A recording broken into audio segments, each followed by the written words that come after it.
दोस्तों, जन्माष्टमी पर अगर आपने यह उपाय कर लिया तो मैं ईश्वर की सौगंध खाता हूं।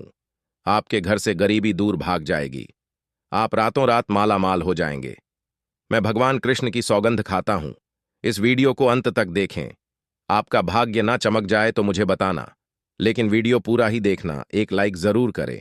अगर आप भगवान कृष्ण से प्यार करते हैं, लड्डू गोपाल से प्यार करते हैं, राधा रानी से प्यार करते हैं, तो एक लाइक जरूर करना। जन्माष्टमी बार बार नहीं आती।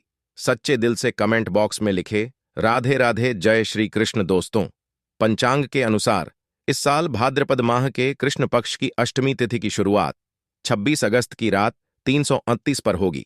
27 अगस्त रात 2:19 पर इसका समापन होगा। ऐसे में 26 अगस्त 2024 के दिन कृष्ण जन्माष्टमी का व्रत रखा जाएगा। हर साल भाद्रपद मास के कृष्ण पक्ष की अष्टमी तिथि को कृष्ण जन्माष्टमी के रूप में मनाया जाता है। द्वापर में श्री कृष्ण परम पुरुषोत्तम भगवान का जन्म भाद्रपद की अष्टमी तिथि रोहिणी नक्षत्र और चंद्रमा वृषभ राशि में मध्य रात्रि में हुआ। उनके जन्म लेते ही दिशाएं स्वच्छ व प्रसन्न एवं समस्त पृथ्वी मंगलमय हो गई थी। विष्णु के अवतार श्री कृष्ण के प्रकट होते ही जेल की कोठरी में प्रकाश फैल गया। कृष्ण के प्राकट्य से स्वर्ग में देवताओं की धून दुबिया अपने आप बज उठी तथा सिद्ध और चारण भगवान के मंगलमय गुणों की स्तुति करने लगे। दोस्तों, जन्माष्टमी व्रत का महत्व। शास्त्रों में जन्माष्टमी के व्रत को 1000 एकादशी व्रत के समान माना गया है।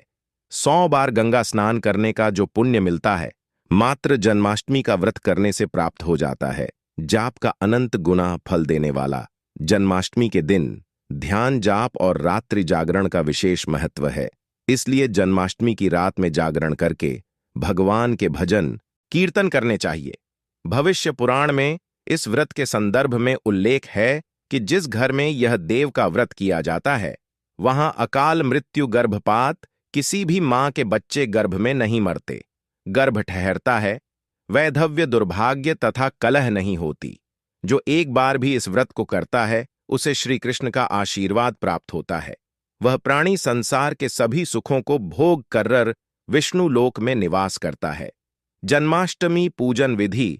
हिंदू धर्म में भगवान श्री कृष्ण की पूजा सभी संकटों से निकालकर सुख, समृद्धि और सौभाग्य का वरदान देने वाली मानी गई है। जन्माष्टमी के दिन प्रातः जल्दी उठकर स्नान आदि से निवृत्त होकर स्वच्छ वस्त्र धारण करें। इसके बाद पूर्व या उत्तर की ओर मुख्य करके व्रत का संकल्प ले।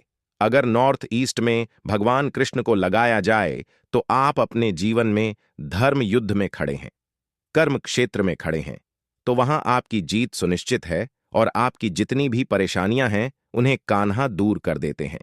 माता देवकी और भगवान श्री कृष्ण की मूर्ति या चित्र पालने में स्थापित करें।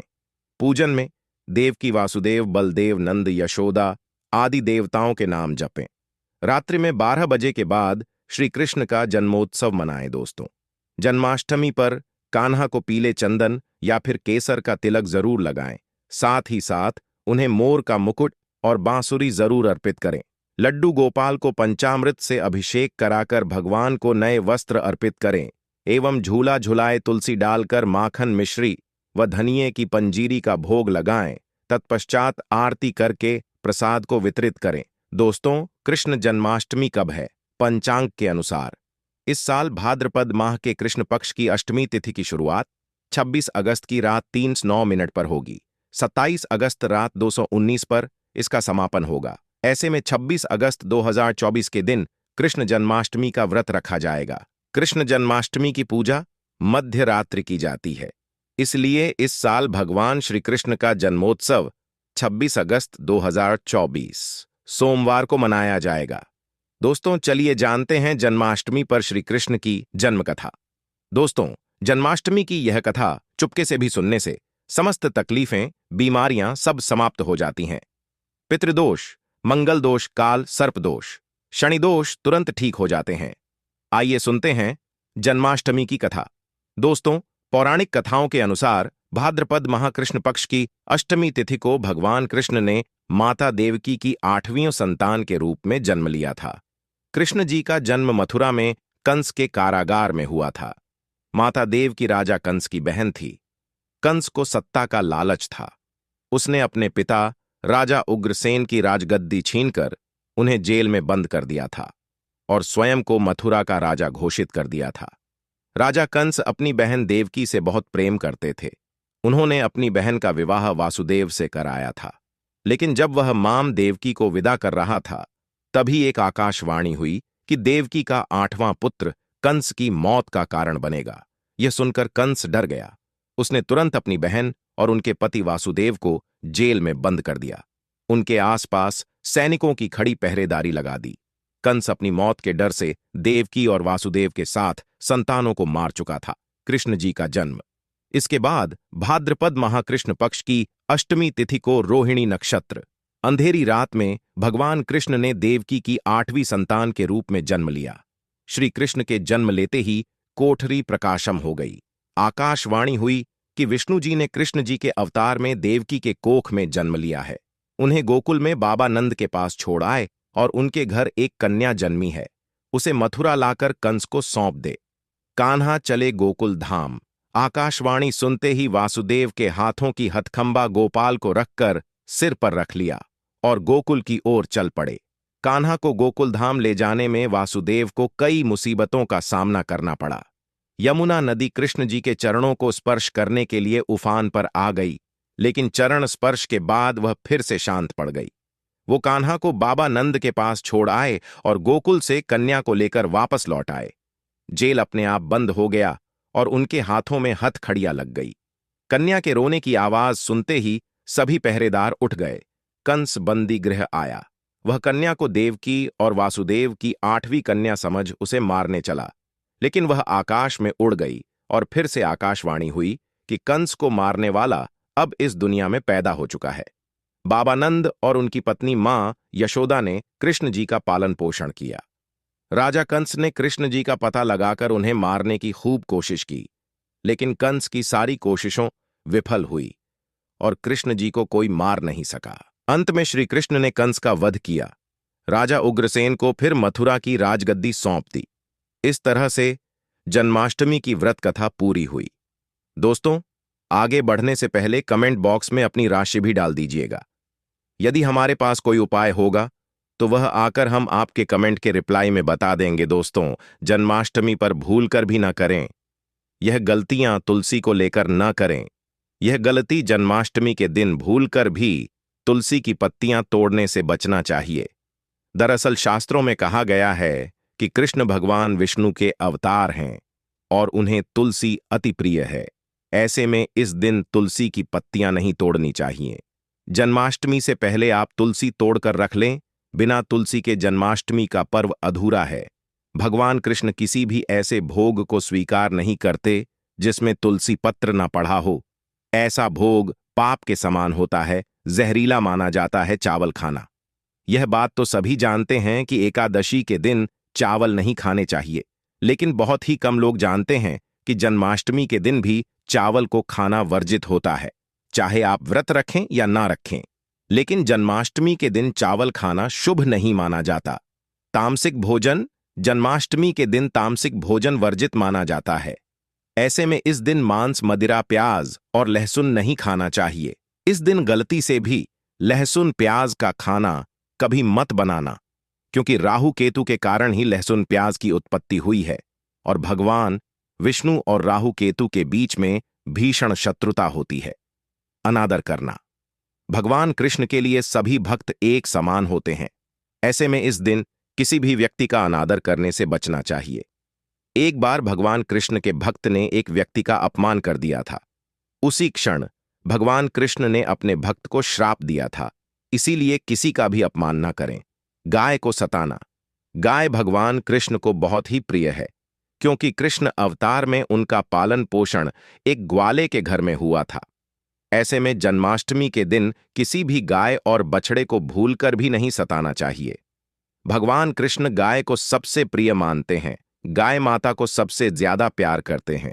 इसीलिए गाय को इस दिन रोटी, फल वगैरह मिठाई अवश्य खिलाएं। जन्माष्टमी के दिन केवल सात्विक खाना खाएं। जन्माष्टमी व्रत में दूध और दही जरूरी है। व्रत के दौरान ताजे फलों के शेख, लस्सी, छाछ या दूध का मजा ले सकते हैं। नारियल पानी पी सकते हैं। जन्माष्टमी के दिन पेड़ों को काटना भी अशुभ माना जाता है। श्री कृष्ण हर चीज में बसते हैं और हर चीज उनमें बसती है, बल्कि हो सके तो इस दिन ज्यादा से ज्यादा पेड़ लगाने चाहिए। इससे घर और परिवार में सुख और शांति बनी रहती है। भगवान कृष्ण सदा पीपल के वृक्ष में रहते हैं। पीपल वृक्ष पर जन्माष्टमी पर जल अवश्य अर्पित करें, इससे वह प्रसन्न होते हैं। दोस्तों, जन्माष्टमी के दिन ब्रह्मचर्य का पालन करना अनिवार्य होता है। इस दिन पूरे पवित्र मन तन से भगवान की पूजा करनी चाहिए। कम से कम इस दिन पत्नी से दूर रहना चाहिए। जो पति पत्नी जन्माष्टमी पर एक दूसरे से दूर रहते और संयम और नियम का पालन करते हैं तो उन्हें एक सुशील और सुंदर पुत्र की प्राप्ति होती है।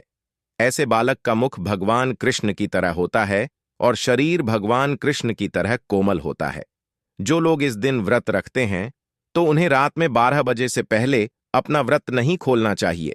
उससे पहले व्रत खोलने से पूजा का फल नहीं मिलता है और व्रत भी अधूरा माना जाता है। जन्माष्टमी पर करें इन मंत्रों का जाप। भगवान कृष्ण की कृपा से आपकी समस्त गरीबी दूर हो जाएगी। आप धनवान हो जाएंगे, मालामाल हो जाएंगे। आपके घर में राधा रानी की कृपा बरसेगी, माता लक्ष्मी की कृपा बरसेगी। दोस्तों, श्री कृष्ण मंत्र क्रम कृष्णाय नम भगवान श्री कृष्ण के इस मंत्र का जाप करने से धन धान्य की प्राप्ति होती है।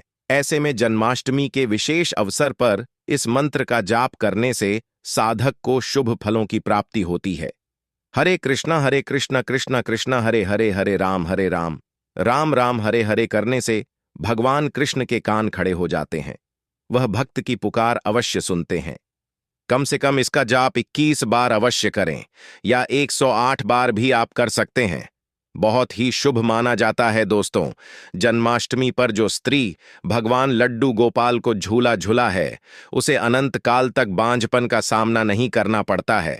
भगवान लड्डू गोपाल की कृपा से ऐसी स्त्री को सुंदर पुत्र की प्राप्ति होती है। दोस्तों, जन्माष्टमी पर मोरपंख अवश्य लाएं और मंदिर में स्थापित करें। भगवान कृष्ण की बंसी जन्माष्टमी पर अवश्य लेकर आए। अगर आप व्रत रख रहे हैं तो भगवान लड्डू गोपाल के खिलौने आदि जरूर लेकर आना। इसे लाना मत भूलना।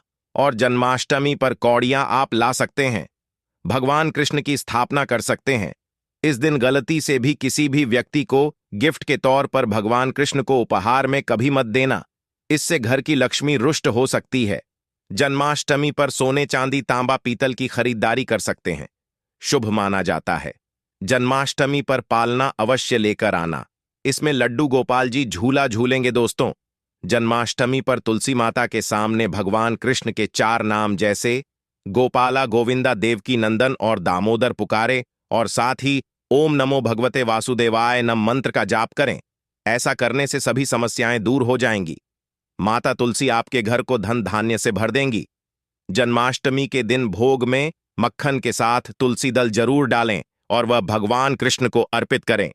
दोस्तों, जन्माष्टमी के शुभ अवसर पर करें नमक का विशेष उपाय। दोस्तों, मैं ईश्वर की सौगंध खाता हूं। नमक का यह उपाय करने से आपके समस्त पाप नष्ट हो जाएंगे, गरीबी दूर हो जाएगी, आपकी नौकरी लग जाएगी, संतान प्राप्त हेतु व्यापार चलाने के लिए भी यह उपाय जरूर करें। दोस्तों, हम भी नमक का यह उपाय जरूर करते हैं। मैं ईश्वर की सौगंध खाता हूं। अगर आपने यह उपाय कर लिया तो आपको करोड़पति होने से कोई नहीं रोक पाएगा। भगवान कृष्ण का विशेष आशीर्वाद मिलेगा। आइए जानते हैं नमक का विशेष उपाय। दोस्तों, उपाय है 1 नमक का पैकेट, 50 ग्राम सूखी लाल मिर्च, 500 ग्राम चावल, 100 ग्राम उड़द की दाल, 50 ग्राम आटा और 11 रुपये की दक्षिणा तथा 1 पानी की बोतल और 5 रब के काले तिल। बस इतनी सी सामग्री एक थैली में एकत्रित कर ले। दोस्तों, उसके बाद किसी भी गरीब बुजुर्ग या गरीब महिला को चुपके से दान दे दें और पीछे मुड़कर ना देखे, घर को वापस चले आए। दोस्तों, आप यकीन मानो, गुरु परंपरा से प्राप्त यह महा उपाय आपकी काया पलट कर रख देगा। दिन दुगनी रात चौगुनी, आप तरक्की करेंगे 2-2। यह उपाय हम भी जरूर करते हैं। महापुस्तक और शास्त्रों में लिखा महा उपाय आज हम आपको बता रहे हैं। यह उपाय जन्माष्टमी के दिन जरूर करें। मैं ईश्वर की सौगंध खाता हूं, आपका भाग्य उदय हो जाएगा। दोस्तों, यह उपाय मैं हर जन्माष्टमी के दिन जरूर करता हूं। आप भी यह मौका हाथों से मत जाने देना। सच्चे दिल से कमेंट बॉक्स में जरूर लिखें, राधे राधे, जय श्री कृष्ण। एक लायक तो बनता है दोस्तों। वीडियो अच्छी लगी हो तो वीडियो को लाइक और हमारे चैनल वास्तु सफर को सब्सक्राइब जरूर कीजिए और वीडियो के अंत तक बने रहने के धन्यवाद।